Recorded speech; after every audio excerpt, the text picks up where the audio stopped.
राधे कृष्ण राधे कृष्ण। इसके पश्चात नारद जी ने अपने पिता श्री ब्रह्मा जी से प्रश्न किया, भगवान, आप संन्यास आश्रम को सब कार्यों से निवृत्ति कारक कहते हैं और फिर आपने आश्रम के उपयुक्त आचार पालन की बात भी कही है। इस संबंध में समाधान करने की कृपा करें। इस पर ब्रह्मा जी कहने लगे, देहधारी प्राणी को जागृत, स्वप्न, सुषुप्ति और तुर्य ये 4 अवस्थाएं हैं। इन्हीं अवस्थाओं में कर्म, ज्ञान और वैराग्य का परिवर्तन होता है। सभी जीव इन 4 अवस्थाओं के आश्रम में रहते हुए अवस्था के अनुकूल ही आचरण करते हैं। सन्यासी, ब्रह्मचारी, गृहस्थ वानप्रस्थ के द्वारा सेवनीय और समार्थ का ही निवर्तन करता है, परंतु सन्यास आश्रम श्रवण, मनन, निधिध्यासन आदि का त्याग नहीं कर सकता। इस दृष्टि से सन्यास आश्रम के अनुकूल आचरण की बात कही गई है। नारद जी बोले, भगवान, अब सन्यास के भेदों पर प्रकाश डालिए और यह भी बताइए कि उनके अनुष्ठान में कैसा अंतर है। ब्रह्मा जी बोले, सन्यासी के अंतर से आचरण में क्या अंतर पड़ता है, इसकी बात कहता हूँ। यथार्थ में सन्यासी एक ही प्रकार का है, परंतु अज्ञान के कारण, असमर्थ होने के कारण अथवा कर्म के लोप होने के कारण इनके अनेक रूप हो गए हैं। वैराग्य सन्यासी, ज्ञान सन्यासी, ज्ञान वैराग्य सन्यासी और कर्म सन्यासी, इन 4 भेदों में सन्यासी की विभक्ति हुई है। वैराग्य सन्यासी उसे कहते हैं जो मन में दूषित भावनाओं का अभाव होने पर विषयों में अनासक्त होकर पूर्व जन्म के सत्कर्मों की प्रवृत्ति के कारण विरक्त हो जाता है और संन्यास ग्रहण कर लेता है। ज्ञान सन्यासी उसे होता है जो शास्त्र ज्ञान के कारण अथवा अनुभव से विश्व प्रपंच के प्रति स्वभाव से ही विरक्त हो गया हो। क्रोध, ईर्ष्या, असूया और अहंकार युक्त विश्व को अपने मन से दूर कर स्त्री, धन, व्याख्याति की कामना से मुक्त हो गया हो तथा जिसने देहात्मक, शास्त्रात्मक और लोकात्मक वासनाओं का त्याग कर दिया हो। उच्छिष्ट को त्याज्य समझने के समान ही जिसने भोगों को सर्वथा त्याज्य मान लिया हो, वही ज्ञान सन्यासी है। ज्ञान वैराग्य सन्यासी वह है जो सब शास्त्र में अभ्यस्त होकर और सबका अनुभव प्राप्त करके ज्ञान वैराग्य के आत्म स्वरूप के ध्यान में रत रहते हुए दिगंबर रूप में रहता है। कर्म सन्यासी वह कहा जाता है जिसका साधक ब्रह्मचर्य के समाप्त होने पर, गृहस्थ आश्रम का भी पालन कर लेने पर वानप्रस्थ से संन्यास ग्रहण कर लेता है। ब्रह्मचर्य के पश्चात ही संन्यास लेकर जो दिगंबर हो जाता है वह वैराग्य सन्यासी है।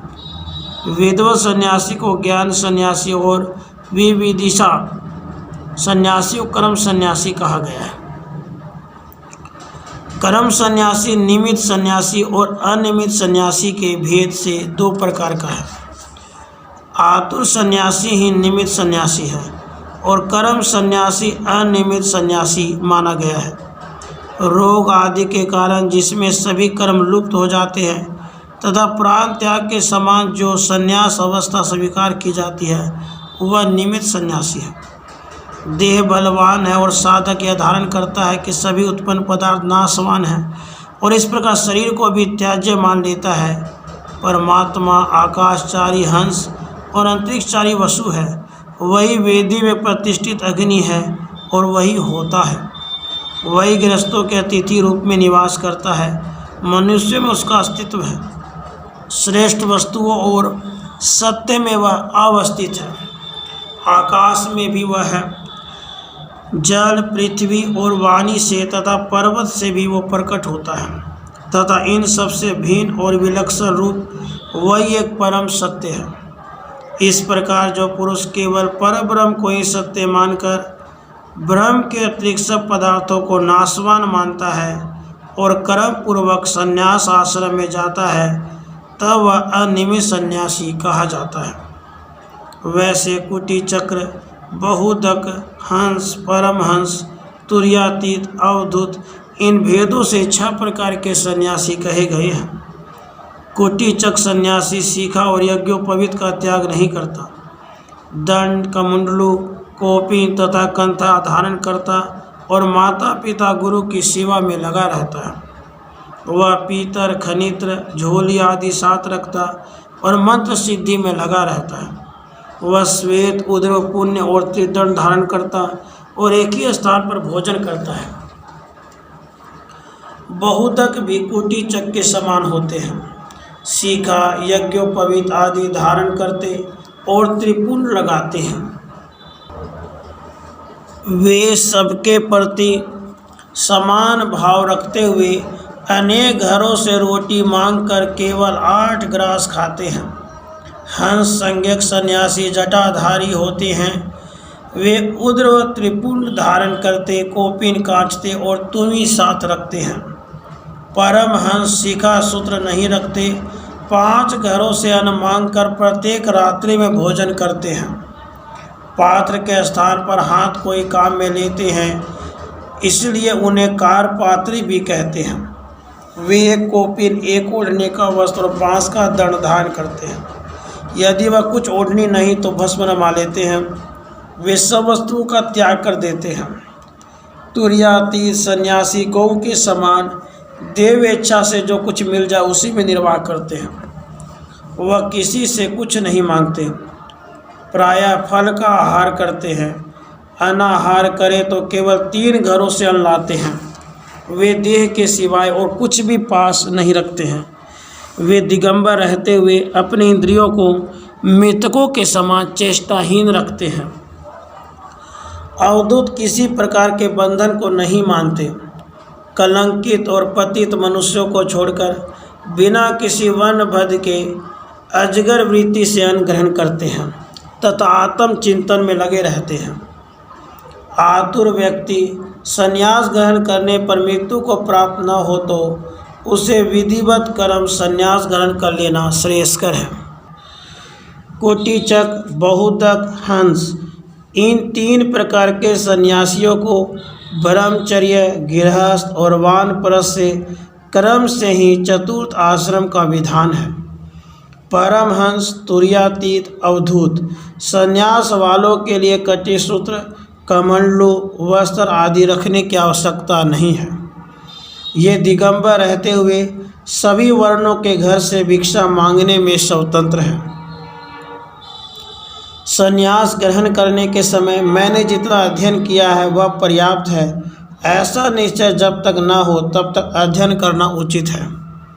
इसके पश्चात ही कौपीन, कटिसूत्र आदि को जल में विसर्जित कर दे।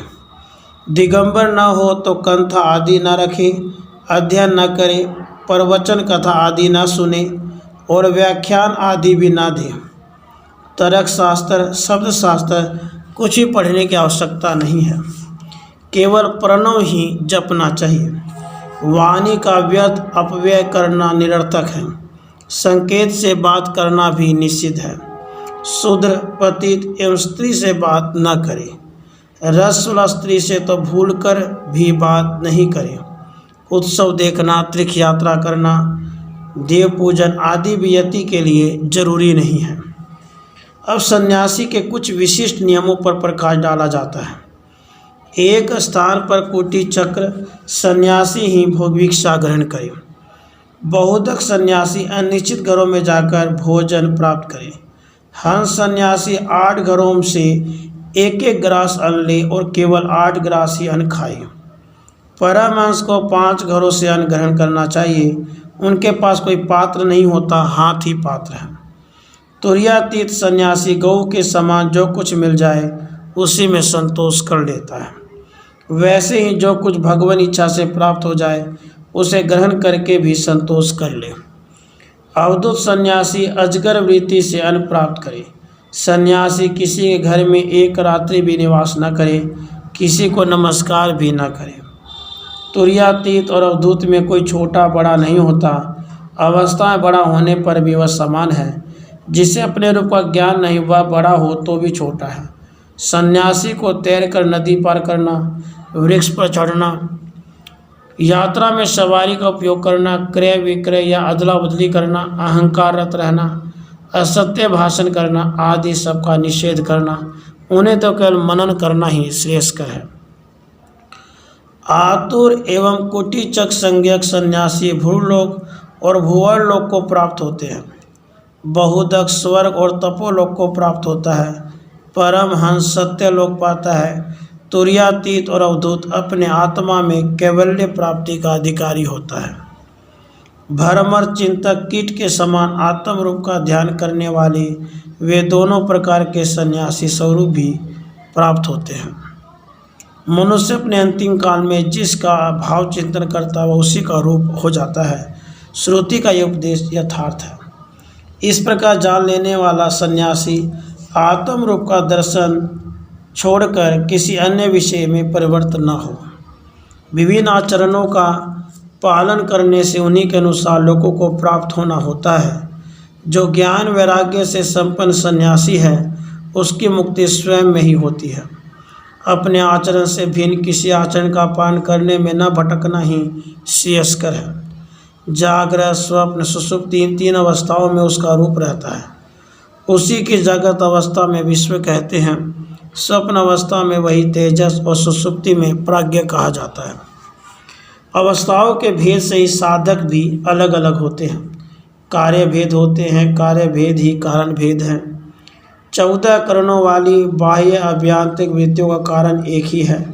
मन, बुद्धि, अहंकार और चित्त ये चारों भीतरी वृत्तियां कही गई हैं। सब वृत्तियों के स्वभाव अनुकूल ही आचरण में भेद उत्पन्न हो जाता है। जागृत अवस्था में विश्व नेत्र स्थित है, स्वप्न अवस्था में तेजस कंठ में और सुषुप्ति अवस्था में प्राप्त हृदय में स्थित है। तुर्य मस्तक में स्थित है। जागृत आदि अवस्थाओं को प्रकाशित करने वाला तुर्य स्वरूप अक्षर ब्रह्म मैं ही हूँ। इस प्रकार जानने वाला पुरुष जागृत अवस्था में भी सुषुप्ति अवस्था का आचरण करता है और कभी सुनी देखी वस्तुओं को सुनी न देखी के समान मानता है। वह अपनी स्वप्न अवस्था में भी सद्रूप बना रहता है। ऐसे ही पुरुष को ज्ञानियों ने जीवन मुक्त कहा है। सभी श्रुतियाँ उसकी मुक्ति का ही प्रतिपादन करती हैं। सन्यासी को इस लोक के विषयों की त्यों रहती नहीं, वह परलोक के विषयों की भी कामना का त्याग कर देता है। यदि उसकी कामना शेष हो तो उसे अपनी कामना के अनुसार ही बनना होता है। अपने रूप के चिंतन को त्याग कर अन्य शास्त्रों का अभ्यास करना ऊँट की पीठ पर लदे हुए केसर के गट्ठे के समान ही निरर्थक समझना चाहिए। उसे न तो योग शास्त्र में प्रवृत्त होना चाहिए और सांख्य शास्त्र के मंत्र पढ़ना भी उसके लिए निश्चित है। अन्य शास्त्रों में संन्यास की प्रवृत्ति मृतक पर धारण किए जाने वाले आभूषणों के समान माननी चाहिए। चरमकार के समान दूर रहता हुआ कर्म विद्या तथा आचार आदि से परे ही रहना चाहिए। उच्च स्वर से प्रणव का उच्चारण भी नहीं करना चाहिए। मनुष्य को अपने किए कर्म का परिणाम प्राप्त होता है, इसलिए सभी कर्मों का उसी प्रकार त्याग कर दे जिस प्रकार रेंडी के तेल से आए हुए झाग निसार होने से त्याग दिए जाते हैं। सन्यासी का आत्मचिंतन ही परम लक्ष्य है। दिगंबर सन्यासी आदर्श के अनुरूप ही आचरण करें। वह बालक, पागल या पिशाच के समान जीवन या मरण की कामना न करे। जैसे भृत्य अपने स्वामी की आज्ञा का पालन करना ही अपना कर्तव्य समझता है, वैसे ही काल आने पर चल देंगे। इस प्रकार इच्छा निच्छा न रखें। सन्यासी के लिए तितिक्षा, ज्ञान, वैराग्य, सम, दम आदि श्रेष्ठ गुणों का पालन उचित है। जो इन गुणों को छोड़कर केवल भिक्षा वृत्ति से पेट पालता है वह सन्यासी वृत्ति को नष्ट करने वाला है। केवल सिर मुंडाने, दंड धारण आदि से मुक्ति प्राप्त नहीं होती। दंडी तो वह है जिसके पास ज्ञान रूप दंड है, मन में सब इच्छाएं जागृत है, ज्ञान का अभाव है और काट का दंड धारण कर रखा है। आडंबर करने वाला मनुष्य घोर नरक का अधिकारी होता है। ऋषिगण प्रतिष्ठा को सुकरी के मन के समान घृणित मानते हैं। इसलिए सन्यासी कर्तव्य है कि वह सर्वप्रथम प्रतिष्ठा का ही त्याग कर दे और कीट की भांति निरभिमान विचरे। दिगंबर सन्यासी किसी से कुछ न मांगे, स्वतः जो प्राप्त हो उसी से निर्वाह करे। वह दूसरे कहने पर ही स्नान तथा वस्त्र धारण करे। जो सन्यासी स्वप्न में आग्रह के समान अधिक सतर्क रहकर वैसी चेष्टा करता है वह ब्रह्म ज्ञानियों में सर्वश्रेष्ठ होता है। भिक्षा प्राप्त न होने पर दुखी न हो, प्राप्त होने पर प्रसन्नता का अनुभव न करें। जीवन निर्वाह हो सके उतनी ही भिक्षा प्राप्त करें। समान प्राप्ति के प्रति उदासीन रहे, क्योंकि मान अपमान युक्त शब्दों से आसक्त होने वाले सन्यासी मुक्त होकर भी बंधन में फंस जाता है। सन्यासी को उत्तम वर्ण के गृहस्थी के घरों से ही भिक्षा लेनी चाहिए। जब चूल्हे की अग्नि शांत हो ले और सब भोजन कर ले तभी भिक्षाटन करें। भिक्षा केवल जीवन निर्वाह के निमित्त ही मांगनी चाहिए। जो सन्यासी अपने हाथ को ही पात्र मानकर विचरण करते हैं वे बारंबार भिक्षा न मांगे। एक बार में जो कुछ प्राप्त हो जाए उसे खड़े खड़े या चलते चलते ही खा लेना चाहिए। हाथ का भोजन समाप्त होने पर ही जल पीवे। सन्यासी समुद्र के समान मर्यादित रहे। वे महान आशय वाले होते हैं और सूर्य जैसे निश्चित मार्ग पर चलते हैं, वैसे नियत मार्ग का पालन करें। जब वह गोमुख के समान आचरण करने लगता है तब वह सभी प्राणियों को समान रूप से मानता है। उस समय वह अमृत तत्व को प्राप्त होता है। निंदित घरों से भिक्षा न ले, अनिंदित एवं सद्गृहस्थों से ही भिक्षा ग्रहण करें। जिस घर के किवाड़ बंद हो उस घर में न जाए। धूल भरे निर्जन घर में ही ठहरे अथवा वृक्ष जड़ का निवास करें। सन्यासी को भली बुरी सही भावनाओं का त्याग कर देना चाहिए। जहाँ सूर्य डूब जाए उसी स्थान पर सोवे। अपने लिए ग्रह आदि न बनावे, न अग्नि रखे। जो कुछ मिल जाए उसी को खाकर संतोष करे। मन और इंद्रियों पर सदा नियंत्रण रखे। गृह त्याग कर वन में रहे। इंद्रियों का संयम रखे और ज्ञान से परिपूर्ण रहता हुआ विचरण करे और काल की प्रतीक्षा करे। ऐसा सन्यासी अवश्य ब्रह्म भाव को प्राप्त होता है। जो सब प्राणियों को अभय देता हुआ घूमता है वह किसी प्राणी से कभी भय को प्राप्त नहीं होता। जो प्रतिष्ठा और अहंकार को छोड़कर द्वंद्व से परे हो जाता है और मन के सब संदेहों को दूर कर क्रोध रहित, द्वेष रहित, असत्य भाषण से शून्य होता हुआ श्रेष्ठ स्थानों में भ्रमण करता और जो मिले उसी पर संतोष कर अहिंसा का पूर्ण पालन करता है वह सन्यासी ब्रह्म भाव की प्राप्ति का पूर्ण अधिकारी होता है। सन्यासी को वानप्रस्थी और गृहस्थ से संसर्ग से दूर रहना चाहिए। अपने जीवन चर्चा को और संभव गुप्त रखना चाहिए। वह कभी हर्ष आवेश में न पड़े, कीड़े के समान शांत रहे और सूर्य द्वारा प्रकाशित मार्ग पर विचरण करे। सन्यासी का कर्तव्य है कि संबंधी जितने कर्म हैं उन्हें त्याग दे और दूसरे के द्वारा भी न करावे। सब ही शास्त्रों में मनन लगावे। जीविका उपार्जन के लिए क्रय विक्रय, व्यवसाय, वाणिज्य आदि कोई कर्म न करे। किसी से आवश्यकता से अधिक बात न करे। दो पक्ष विवाद हो तो पक्ष न ले। शिष्य एकत्रित न करे। अनेक ग्रंथों के अध्ययन में न पढ़े और किसी ग्रंथ के व्याख्या में अपना पक्ष प्रबल करने के लिए खींचतान से दूर रहे। विभिन्न आयोजनों द्वारा अपनी प्रसिद्धि न बढ़ावे। अपने आशा में कोई चिन्ह विशेष न लगावे। दूसरों के सामने पागल या बालक के समान अज्ञानी बना रहे। विद्वान होकर भी गूंगे के समान मौना अवलंबी रहे। दूसरे लोग जैसा भाव रखे उनके समक्ष वैसा ही बन जाए। भले बुरे विचारों को मन में ना आने दे। मुक्त रहे, कोई कर्म न करे।